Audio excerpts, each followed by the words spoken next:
seulement se voir, mais se toucher, s'entendre, se flairer, font partie de l'horreur de devenir un monstre, et sous elle le bonheur de le devenir.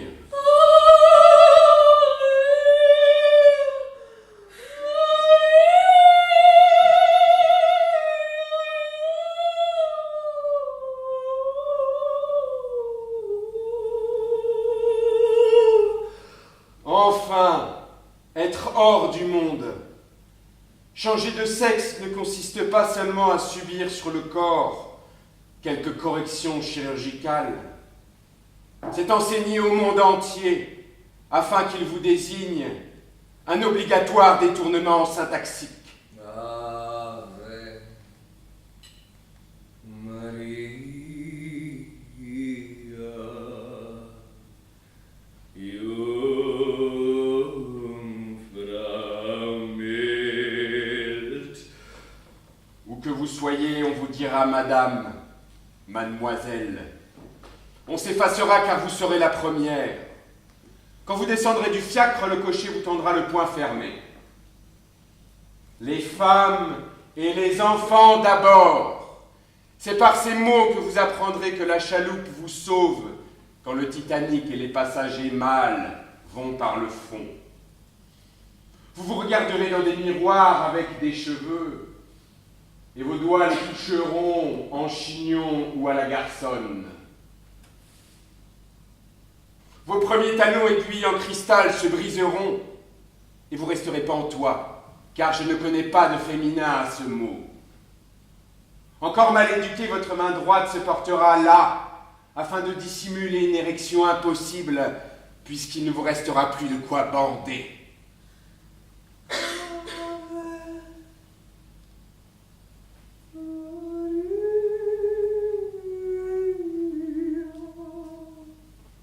En fait, tous ne seront pas surpris par ces changements hormonaux, chirurgicaux, rééducatifs, mais tous en eux-mêmes salueront votre métamorphose et sa réussite, c'est-à-dire l'héroïsme de l'avoir tenté et de la vivre jusqu'à votre mort et dans le scandale.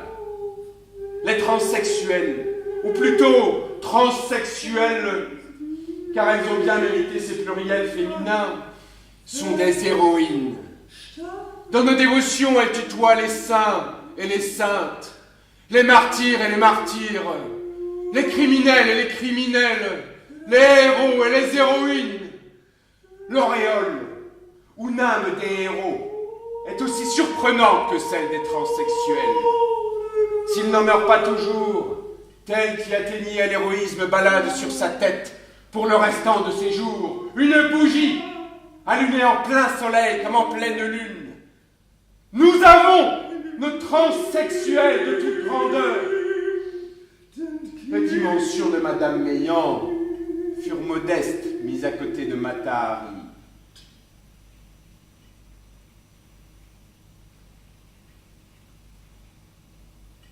Bien des fédaïnes sont des héros.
Avant d'y arriver, je savais que ma présence au bord du Jourdain, sur les bases palestiniennes, ne serait jamais clairement dite. J'avais accueilli cette révolte de la même façon qu'une oreille musicienne reconnaît la note juste. Souvent, hors de la tente, je dormais sous les arbres et je regardais la voie lactée très proche, derrière les branches. En se déplaçant la nuit, sur l'herbe et sur les feuilles, les sentinelles en armes ne faisaient aucun bruit. Leurs silhouettes voulaient se confondre avec les troncs d'arbres. Elles écoutaient. Ils, elles, les sentinelles. La voie lactée prenant sa source dans les lumières de Galilée faisait une arche qui, me surplombait aussi toute la vallée du Jourdain et finissait en s'éparpillant sur le désert saoudien. Allongé dans une couverture, je participais à ce spectacle peut-être plus que les Palestiniens, dont le ciel était le lieu commun, inventant comme je pouvais leur rêverie, car ils en avaient, je me savais séparé d'eux par ma vie, qui fut vécue dans l'ennui. Les mots berceau et innocence étant liés si chastement, les Palestiniens, afin de ne corrompre ni l'un ni l'autre, n'osaient peut-être pas lever la tête. Ils ne devaient pas voir cette nuit, que la beauté du ciel prenait son essence, avait son berceau dans les lumières mobiles d'Israël. Dans une tragédie de Shakespeare, des archers tirent des flèches contre le ciel. Et je n'aurais pas été surpris si des fédéines d'aplomb sur leurs jambes écartées, mais agacés par tant de beauté en forme d'arc, s'arrachant à la terre d'Israël, eussent visé et tiré les balles contre la voie lactée, la Chine et les pays socialistes, leur fournissant assez de munitions pour faire dégringoler la moitié du firmament. Tirer les balles contre les étoiles, cependant qu'elles sortaient de leur propre berceau. La Palestine.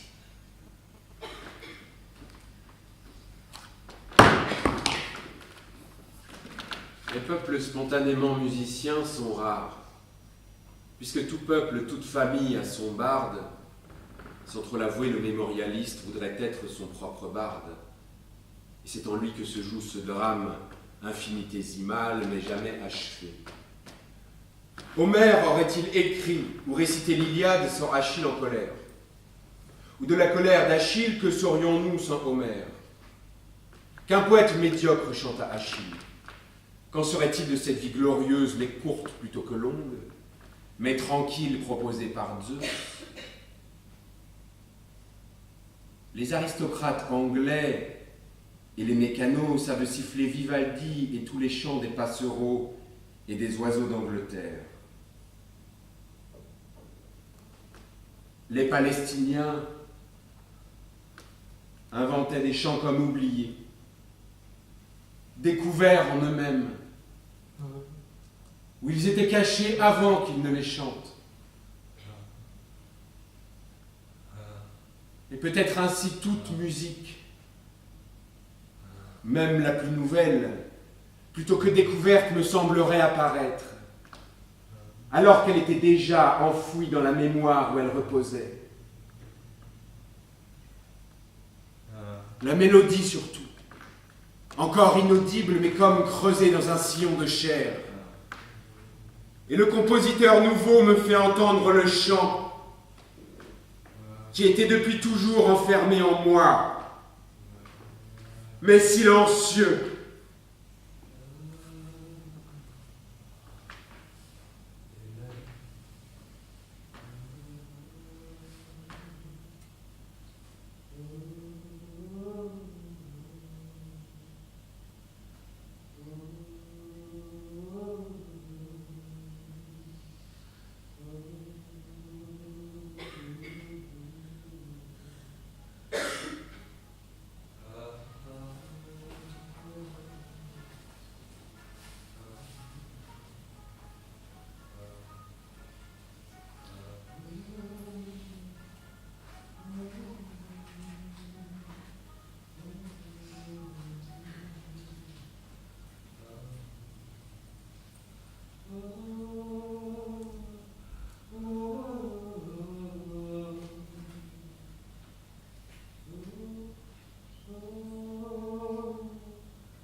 J'ai l'impression, aujourd'hui, d'être la boîte noire qui montre des diapositives non sous-titrées. Dire que mes séjours parmi ces guerriers furent composés de disparitions trop soudaines n'est pas mentir. Mais à ces disparitions, comme aux apparitions, je ne peux ajouter qu'un adjectif: vibrante.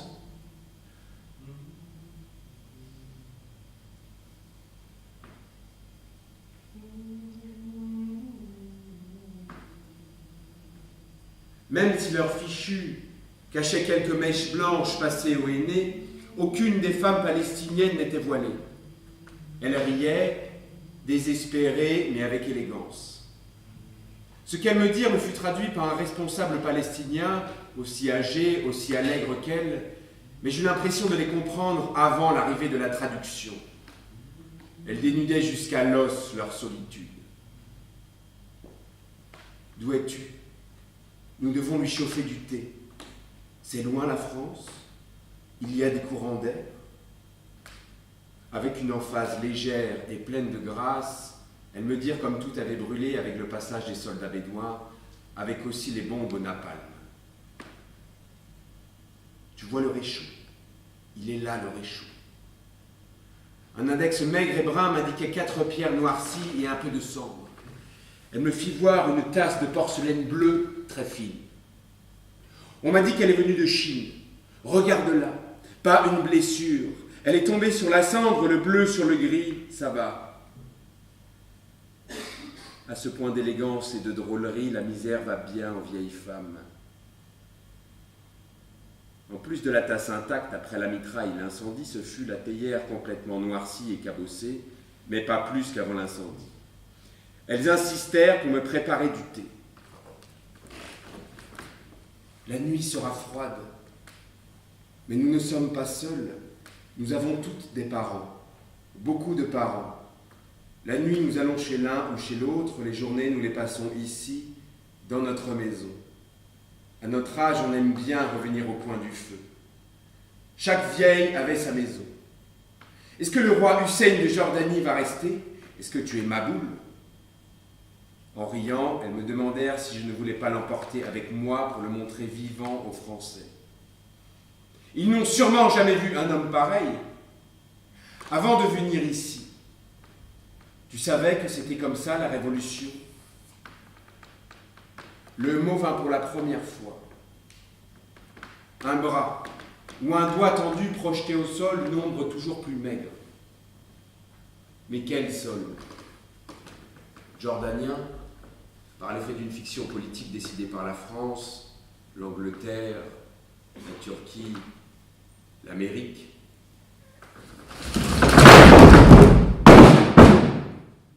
Hussein a lancé des bombes incendiaires. Mon mari a été un des premiers touchés. Où est-il? Là. Elle tendit le bras, mais économe ou lassée d'avoir depuis 3 jours répété le même mouvement trop ample pour son âge, elle ne l'acheva pas. Il est là, derrière le mur. On a tout gratté un peu pour lui creuser une fosse pas profonde. C'est le rocher. Dans une semaine, on lui aura trouvé un cimetière. Le Fatah nous l'a promis. Il a flambé au napalm, mon vieux mari. D'abord les poils, les yeux. L'incendie s'est arrêté à temps. Mon homme, maintenant, est aussi propre qu'une arête de poisson.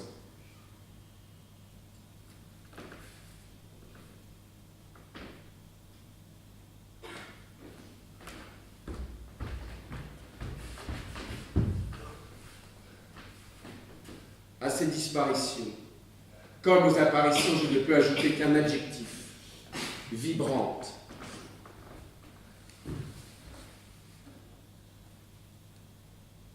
Abou Omar ne se mit jamais en colère devant moi, sauf une fois. Mais de sa colère rageuse, je me souviens, son visage rose et blanc tout à coup. Rieur, il fut grave, rond, il fut long. Dans une telle précipitation, en enlevant ses lunettes, il sembla les ramasser plutôt que les retirer de son nez. J'avais dit: pour vous Dieu soit un postulat. Quelques secondes muettes, la montée de sa colère bondit avec la précipitation d'une colonne de mercure dans le bouillon à 100 degrés. Dieu n'est pas un postulat. Et quoi? C'est le fait premier, incréé. Et le second? La révolution. Dieu facteur et fait un. Éternel, incréé, était donc pour lui l'évidence. Le rejet coléreux de ce mot postulat, peut-être mièvre mais innocent, l'affirmation de ce Dieu et de ses catégories, sa colère, tout était proche de ce que se permettait l'islam. Abou Omar connaissait depuis longtemps mon incrédulité et mon peu de déférence à l'égard de l'être. Sa colère, son emportement, furent-ils provoqués par la maladresse d'un vocabulaire qui l'eût impliqué s'il ne l'avait pas relevé? Et je crois qu'il n'y eut pas que cela dans son visage. Sa pâleur, le tremblement de sa voix, quoi, au-delà du courroux, l'épouvante. Si Dieu pouvait être donné ou retranché, donc mobile, à ces disparitions, comme aux apparitions, je ne peux ajouter qu'un adjectif, vibrante. Voici donc ce que fut ma première rencontre avec Hamza. Contre l'armée jordanienne, Irbid, près de la frontière syrienne, résistait mieux qu'Amman, par exemple. Et le camp palestinien à la périphérie de la ville, mieux et plus longtemps que les autres camps palestiniens en Jordanie. Assez d'indications nous avertissaient de l'approche des soldats bédouins. Et même si l'on sait que toute résistance finalement cédera, il fallait résister. Et parmi ces indications, je note le déferlement sur les routes, à pied, à mulet, en camion, d'une population hirsute, poussiéreuse, déshydratée, fuyant les camps d'Amman, de Baka, de Gaza. Le désordre de ce qui restait d'administration, des ordres dans les douanes et dans la police qu'auraient intégré à toute vitesse certains flics palestiniens et jordaniens, alors que d'autres entraient délibérément dans Fatah. Les responsables, Khaled Abou Khaled surtout, me croyant en danger à l'hôtel Abou Bakr, ils appelèrent un jeune homme qui vint vers nous en souriant. Qui osera dire s'il a revu 15 ou 20 fois ce film, Le cuirassé Potemkin, que ce ne fut jamais avec l'espoir de retrouver le visage amical et paisible près de la tourelle du cuirassé d'un marin russe, dont la beauté défie à elle seule la descente sur les marches des soldats armés. Évidemment, le soldat tenait à la main la Kalachnikov, et c'était si courant ici que je ne la vis pas. Mais seulement, et presque lui seul, le visage avenant du Fédaï et ses cheveux noirs. Avenant même plus, illuminé par la certitude que toute résistance à Irbid était la finalité même de sa vie. Il avait 20 ans, les cheveux noirs, un kéfier, une très naissante moustache. Il était pâle ou plutôt mat, malgré le hâle et la poussière. Chez ta mère, une chambre libre, la mienne. Cette nuit, je suis au combat, il couchera dans mon lit. Emmène-le, c'est un ami, que Dieu le protège. Abou Khaled, le poète palestinien, me serra la main, je ne l'ai plus jamais revu. Nous entendions, mais assez loin, le bruit des armes lourdes. Ce devait être à Jerash, qui était en 1970 un très petit village avec des maisons en pisé, près d'un site romain où quelques colonnes étaient debout, d'autres couchées, mais l'expression site romain suffit. Hamza lui portait mon sac. Tout d'abord, je ne remarquai rien en lui que je n'eusse vu chez d'autres fédaïnes. Il en avait le sourire, la gaieté, une voix si douce qu'elle était presque dangereuse, avec une sorte de désinvolture et de la gravité soudainement. En cela semblable à tous. Il n'avait rien du hâbleur. Mon nom est Hamza. Le mien, je sais, Khaled me l'a dit. C'est lui qui m'a dit ton nom.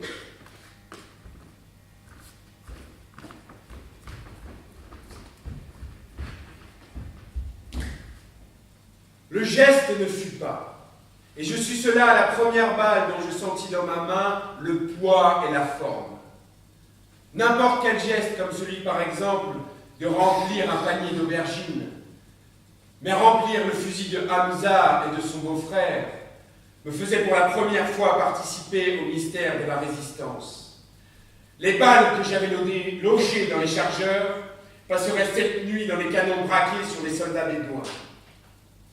Le croissant de lune indiquant la fin prochaine de Ramadan apparut. Il fit noir dans la cour blanche. Hamza et son parent me laissèrent seul avec les deux femmes. Et tant de confiance sans contrôle ne le faisait pas frémir. La cause en étant peut-être la si grande confiance qu'il avait en Khaled Abou Khaled, lui disant « c'est un ami ». À moins que tout en lui ne soit tendu vers son seul devenir, défendre Irbid. Ou, mais c'est sans doute la même chose, risquer sa vie.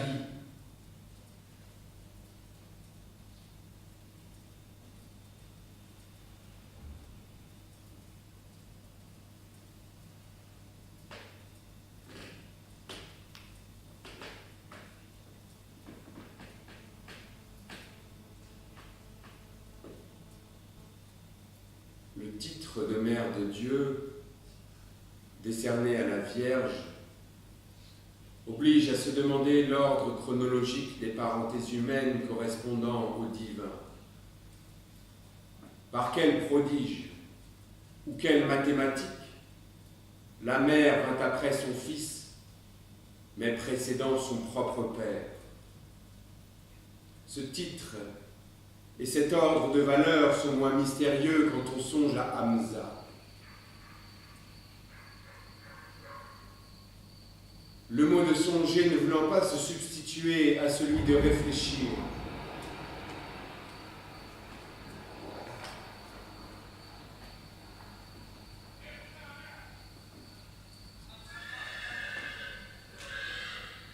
Le bruit des mortiers, des canons s'étaient rapprochés,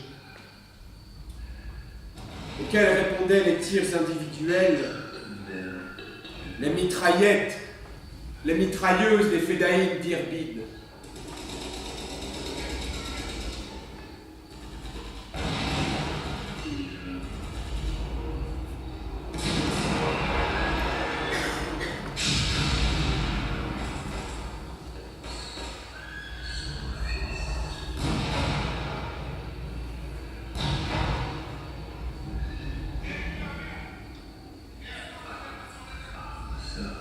Tout habillé, j'étais étendu sur le lit de Hamza.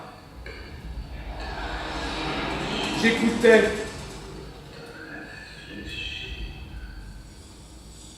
Les bruits de bataille, très vifs, paraissant décisifs, ne l'étant plus, mais gardant leur intensité et à peine lointaine. Et parmi ces désordres sonores, deux très petits coups, discrets mais voisins, firent reculer immensément le désordre destructeur. Deux coups, en somme, paisibles, frappaient doucement à la porte de ma chambre. À l'instant, je compris tout. L'acier, le fer, explosaient au loin. À côté, l'articulation d'un index cognait sur du bois. Je ne répondis rien, car j'ignorais encore le mot entré en arabe, et surtout, je l'ai dit parce que j'avais vu, tout à coup vu, le déroulement de ce qui eut lieu. La porte s'ouvrit, comme je l'avais vu au coup sur le bois. La lumière du ciel étoilé entra dans la chambre, et derrière, je distinguai une grande ombre de façon à laisser croire que je dormais. Je fermais les yeux, à demi, mais je voyais tout entre mes cils. Fut-elle dupe de ma ruse? La mer venait d'entrer. Venait-elle de la nuit, maintenant assourdissante, ou de cette nuit gelée que je porte avec moi en tout lieu? Elle tenait un plateau des deux mains qu'elle posa doucement sur le guérillon bleu à fleurs jaunes et noires dont j'ai parlé. Elle le déplaça afin de le poser à la tête du lit, c'est-à-dire à portée de ma main, et ses gestes avaient la précision d'un aveugle en plein jour. Sans aucun bruit, elle sortit et ferma la porte. Le ciel étoilé disparut. Je pouvais ouvrir les yeux. Sur le plateau, une tasse de café turc et un verre d'eau. Je l'ai bu, fermé les yeux, attendis en espérant n'avoir fait aucun bruit. Encore de petits coups à la porte, pareil au premier. Dans la lumière des étoiles et de la lune décroissante, la même ombre allongée apparut. Cette fois, familière, comme si toute ma vie, chaque nuit, avant mon sommeil, à la même heure, cette ombre était entrée. Ou plutôt à ce point familière qu'elle était plus en moi qu'au dehors. Depuis ma naissance, venant en moi, la nuit m'apportait une tasse de café turc. À travers mes cils, je la vis retirer le guérillon bleu qu'elle remit silencieusement à sa place. Toujours avec la précision d'aveugle-né, elle reprit le plateau. Elle sortit et referma la porte. Ma seule crainte fut que ma politesse n'eût égalé la sienne, c'est-à-dire qu'un mouvement de mes mains ou de mes jambes n'eût trahi ma feinte absence. Or, tout se passa avec tant d'adresse que je compris que la mère venait chaque nuit apporter à Hamza le café et le verre d'eau. Sans bruit, sauf 4 petits coups à la porte, et au loin, comme dans un tableau de 2 tailles, la canonnade sur fond d'étoiles.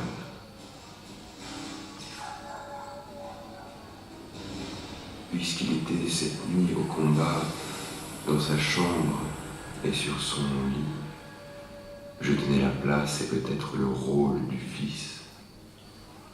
Pour une nuit, et le temps d'un acte simple, cependant nombreux, un vieillard, plus âgé qu'elle, devenait le fils de la mère, car j'étais avant qu'elle ne fût. Plus jeune que moi, durant cette action familière, familiale, elle fut, demeurant celle de Hamza, ma mère.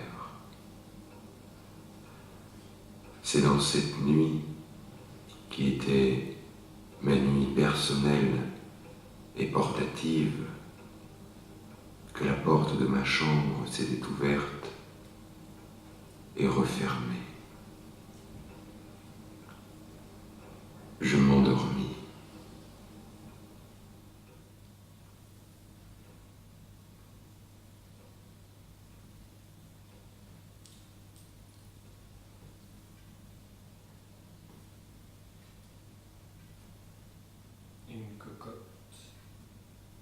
un bateau, un oiseau, une flèche en papier, ou un avion, tel qu'en font les écoliers dans leur pupitre, quand on les déploie doucement, redeviennent la page d'un journal ou une feuille blanche, alors qu'une jeune vague me tracassait depuis longtemps. Ma stupeur fut très grande quand je compris que ma vie, je veux dire, les accidents de ma vie, bien dépliés, mis à plat sous mes yeux, n'étaient qu'une feuille de papier blanc, que j'avais, à force de pliure, pu transformer en un objet nouveau que j'étais peut-être le seul à voir en 3 dimensions, et en l'apparence d'une montagne et d'un précipice d'un crime ou d'un accident mortel. Ce qui aurait semblé un acte héroïque était son simulacre, bien imité quelquefois, ou mal, mais que des yeux peu attentifs confondaient avec l'acte lui-même, ému de voir à mon bras la cicatrice d'une plaie en céton, donc sans gravité puisque faite par moi-même, et transformée par ceux qui la découvraient, en la marque d'une aventure chevaleresque, avec femme séduite, mari jaloux et armé, dont je tairai le nom, prouvant de la sorte loyauté, respect de la dame aimée, et finalement, grandeur d'âme, mettant à l'abri l'imaginaire, mari outragé. Ma vie était ainsi composée de gestes sans conséquence, subtilement boursouflés en actes d'audace. Or, quand j'ai compris cela, que ma vie s'inscrivait en creux, ce creux devint aussi terrible qu'un gouffre. Le travail qu'on nomme damasquinage consiste à creuser à l'acide une plaque d'acier de dessin en creux doit s'incruster des fils d'or. En moi, les fils d'or manquaient. Mon abandon à l'assistance publique fut une naissance certainement différente des autres naissances, mais pas plus effrayante qu'elle. L'enfance chez des paysans dont j'ai gardé les vaches ne tranchait guère sur toute enfance. Ma jeunesse de voleur et de prostituée ressemblait aux autres jeunesses qui volent, se prostituent en acte ou en rêve. Ma vie visible ne fut que feinte, bien masquée. Les prisons me furent plutôt maternelles, plus que les rues chaudes d'Amsterdam, de Paris, de Berlin, de Barcelone. Je ne risquais ni de me faire tuer, ni de mourir de faim. Leurs couloirs étaient l'endroit le plus érotique, mais le plus reposant que j'ai connu. Les quelques mois passés aux États-Unis avec les Panthères Noires seront aussi la preuve de la mauvaise interprétation de ma vie et de mes livres. Les Panthères me voyant révolté, à moi qu'il n'y eut entre eux et moi une complicité qu'ils ne soupçonnaient pas eux-mêmes, car leur mouvement, plus révolte poétique et jouée que volonté d'un changement radical, était un rêve, flottant sur l'activité des Blancs. Une fois ces pensées admises, celle-ci découlait d'elle. Si toute ma vie fut en creux alors qu'on la vit en relief, si le mouvement noir fut surtout simulacre pour l'Amérique et pour moi, si j'y vinsse avec le naturel, la candeur que j'ai dit, si j'y fus accepté promptement, c'est qu'on avait reconnu en moi le spontané simulateur. Que les Palestiniens me demandassent d'accepter un séjour en Palestine, c'est-à-dire à l'intérieur d'une fiction, avaient-ils plus ou moins clairement reconnu le spontané simulateur? Et leurs mouvements sont-ils simulacres, où je ne risque rien d'autre que d'être anéanti? Mais ne le suis-je pas déjà par une non-vie en creux? Je songeais à cela. Certain que l'Amérique et Israël ne risquaient rien d'un simulacre. Les défaites présentées comme des victoires, les reculs comme autant d'avance, bref, d'un rêve, flottant au-dessus du monde arabe, capable de tuer les passagers d'un avion, donc rien que ne soit qu'un peu maladroit. En acceptant d'aller avec les Panthères, puis les Palestiniens, apportant ma fonction de rêveur à l'intérieur du rêve, n'étais-je pas un de plus, un élément déréalisateur des mouvements? N'étais-je pas l'Européen qui aurait bien dire « Tu es rêve !» Surtout ne réveille pas le dormeur.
Le 14 septembre 1982, les bateaux français, américains, italiens quittaient Beyrouth vers 11 h du matin.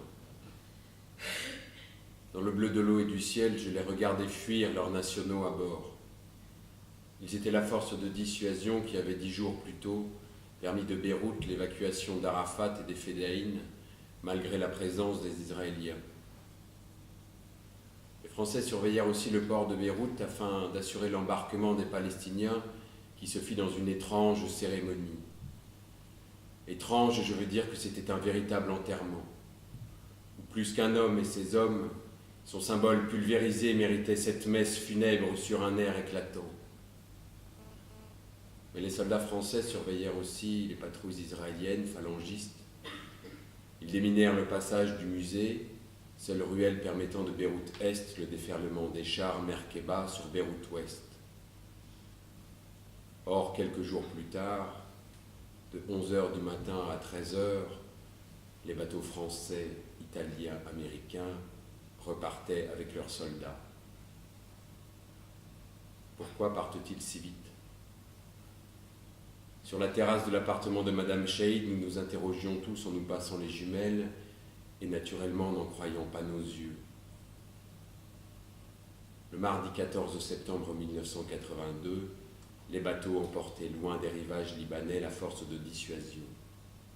Et le même jour, à 4h30, l'assassinat de Béchir Gemayel éclipsait le départ des bateaux. À 11 h du soir, les blindés et les fantassins israéliens entraient dans Beyrouth-Ouest, éclipsant ainsi la mort de Béchir. Le lendemain, mercredi, les camps palestiniens de Sabra, Shatila, Bourbrakneh étaient pendant 3 nuits bombardés et les civils torturés et massacrés, éclipse si brutale qu'elle brouilla l'image d'Israël. Nous attendons que réapparaisse l'événement premier. Mal plus net. La trahison par la France des populations civiles dont les soldats s'éclipsèrent dès qu'ils eurent déminé le passage du musée à Beyrouth-Est. Après les tueries de Sabra et de Shatila en septembre 1982, certains Palestiniens me demandèrent d'écrire mes souvenirs. Dis exactement ce que tu as vu, ce que tu as entendu. Essaye d'expliquer pourquoi tu es resté si longtemps avec nous. Pourquoi tu es venu, et si l'on veut, accidentel. Tu es venu pour 8 jours, pourquoi es-tu demeuré 2 ans? En août 83, je commençais la rédaction, tout entier revenu dans les années 70. Je voyais jusqu'à 83 remonter mes souvenirs. Aidé par ces nombreux acteurs ou témoins des faits que je rapporte, je me précipitais dans la mémoire. C'est alors que je connus la fraîcheur de n'être plus en France. Elle fut lointaine et très rétrécie. L'auriculaire le plus petit des Fédéines occupait plus de place que l'Europe entière, et la France fut un souvenir lointain de ma première jeunesse. Dans la revue d'études palestinienne, j'ai voulu montrer ce qui restait de Sabra et de Shatila après que les phalangistes y passèrent 3 nuits. Une femme y fut crucifiée par eux alors qu'elle vivait encore. Je vis son corps, les bras écartés, couvert de mouches partout, et surtout, au bout des 10 doigts, c'est que 10 cailloux de sang coagulés les noircissaient. On lui avait coupé les phalanges, d'où peut-être leur nom, me demandai-je. Sur le moment et sur place, à Shatila, le 19 septembre 1982, il me sembla que cet acte était le résultat d'un jeu. Couper les doigts avec un sécateur. Je pense au jardinier émondant un if. Ces phalangistes farceurs n'étaient que de gais jardiniers faisant d'un parc anglais un parc à la française.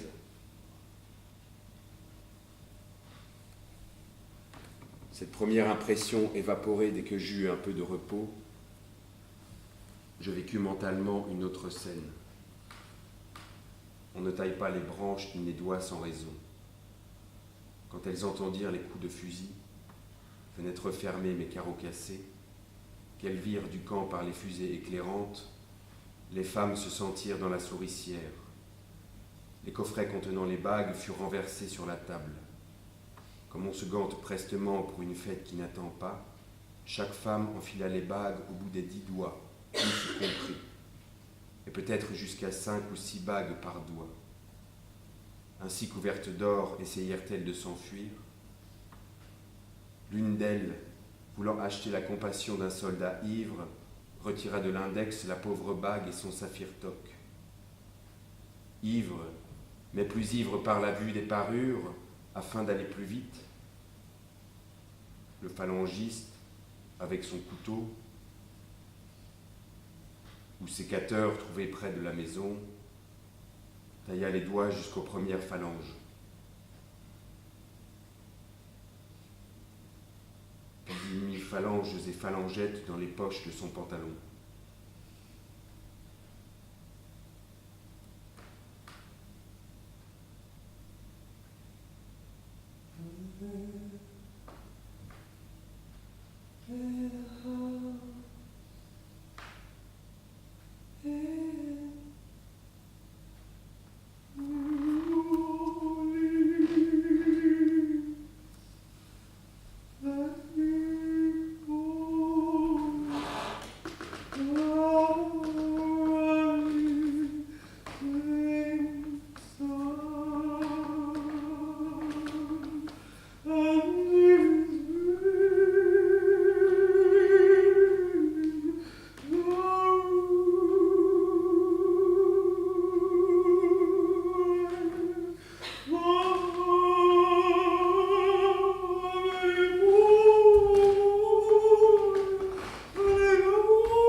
La rue principale de Châtillage, je l'ai parcourue comme un saut de mouton au-dessus des morts qui barraient la rue.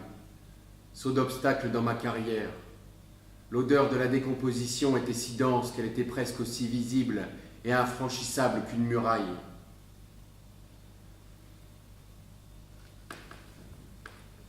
L'écriture du livre commença vers octobre 1983 et je devins étranger à la France. En septembre 1984, je revins dans Châtillage. La maison où l'on m'y conduisit avait été détruite, reconstruite, repeinte. En septembre 1984, je ne reconnus rien. Cette rue principale était bien plus étroite qu'alors. Les autos avançaient lentement et mal sur la chaussée. Le bruit des klaxons, des moteurs, les cris me firent me souvenir du silence d'une morgue et d'un cimetière. Et je commis le blasphème. Je regrettais ce silence.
Min dam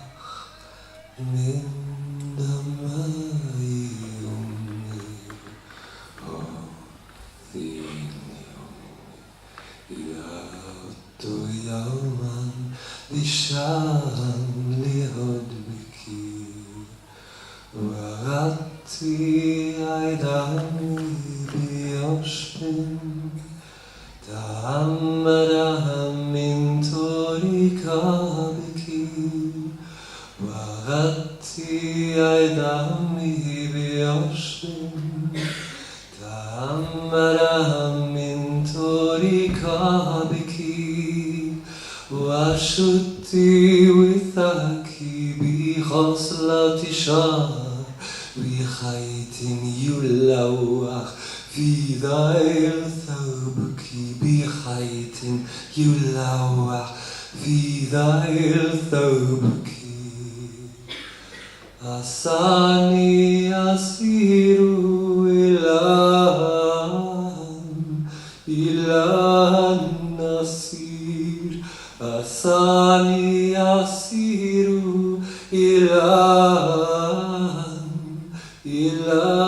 النصير إذا ما لمست كرة قلبي أمي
La porte de l'entrée était ouverte.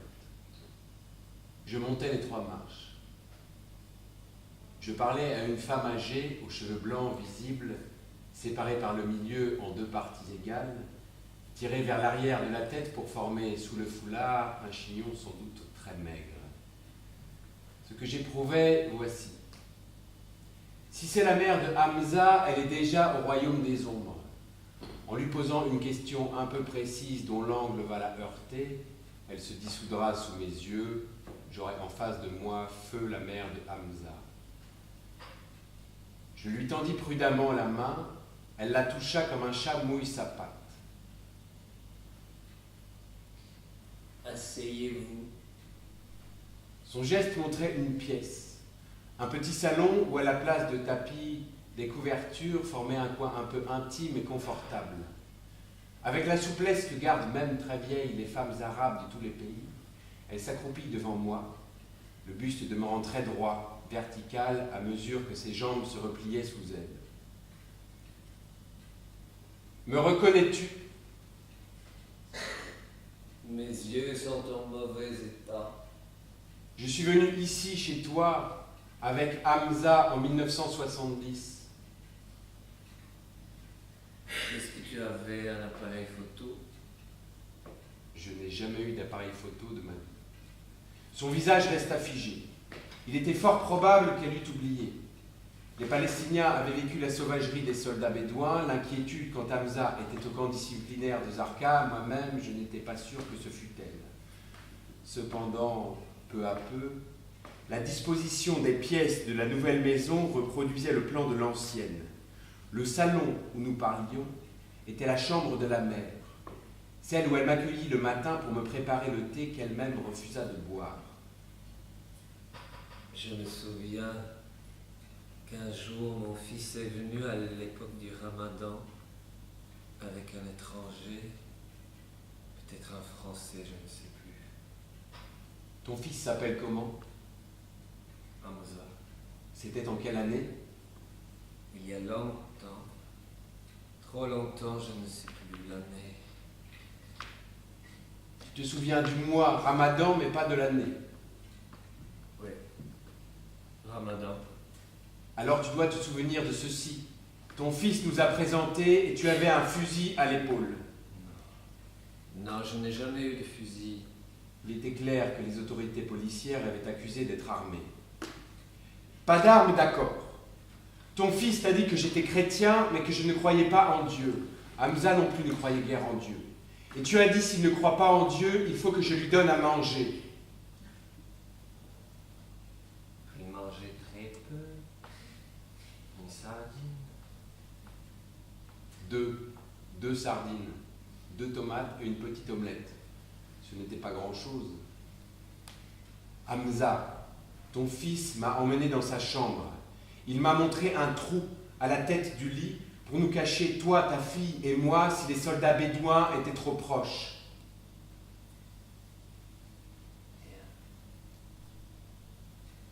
Le trou est encore là. Je vais te le montrer. Il fut inutile de traduire. En me guidant par la main, ce qu'elle n'eût probablement jamais osé faire d'habitude, elle m'emmena moi seul dans la chambre voisine. Je vis une trappe carrée qu'elle souleva. Alertés par la rumeur de la rue, 2 jeunes gens entrèrent quand j'étais encore dans l'ancienne chambre de Hamza, penché sur cette ouverture de ce même abri que je connaissais depuis 14 ans et qui était le symbole de la confiance en moi des Palestiniens.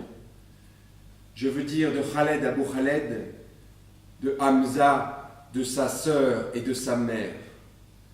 En me redressant, je regardais autour de moi et dis en arabe, c'était la chambre de Hamza. Oui. Pour la première fois, elle me sourit un peu.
Je téléphonais à Hamza qui travaillait maintenant en Allemagne.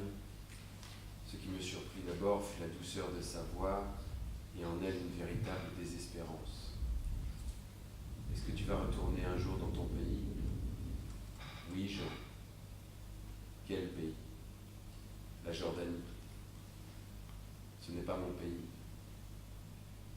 Jean, je suis fichu, j'ai des cheveux gris sur les tempes, et mes blessures me font mal. Et ton fils? Oui, Jean. Est-ce qu'il va retourner dans son pays? Oui, Jean. Et sa voix fut encore plus envahie par le désespoir. Quel pays? Dans sa réponse, pour la première fois, passa la gaieté. Palestine. Ce dernier mot me tranquillisa. Tout notre dialogue s'était fait tant bien que mal en arabe, et c'est en arabe que Hamza prononça ce dernier mot. Flestine, où il me semble retrouver dans l'élision du A une sorte de familiarisation presque argotique. Flestine.